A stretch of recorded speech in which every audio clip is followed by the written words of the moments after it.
Hi అండి. ఈరోజు మనము మిరపకాయ బజ్జీలు చేసుకుందాము. ఎలా చేసుకోవాలో చూపిస్తానండి. ముందుగా పప్పుల పిండి, జీలకర్ర, ఉప్పు, వాము వేసుకొని మిక్సీ పట్టుకొని పక్కకు పెట్టుకోవాలండి. ఒక గిన్నెలో శనగపిండి, ఉప్పు, సోడా పొడి, కొంచెం వాము వేసుకొని ఫస్ట్ ఇది బాగా కలుపుకోవాలండి. తర్వాత నీళ్ళు వేసుకొని బాగా కలుపుకోవాలి. కొంచెం లూజుగా కలుపుకోండి.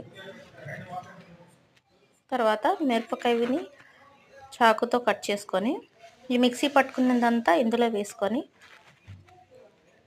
పక్కకు పెట్టుకోవాలి. కడాయి పెట్టుకొని ఆయిల్ వేడెక్కాక మిర్చిని ఇందులో వేసుకోవాలండి. బయట చల్లగా వర్షం పడుతుంది. వేడి వేడి మిర్చి. ఇలాగే తినండి అంటే మా పాప చూడండి దీనికి ఇంకా కట్ చేసి ఆనియన్, ఉప్పు, కారం అంతా వేసి ఇదంతా ఇది చేసి ఇచ్చింది చూడండి. లైక్ చేయండి.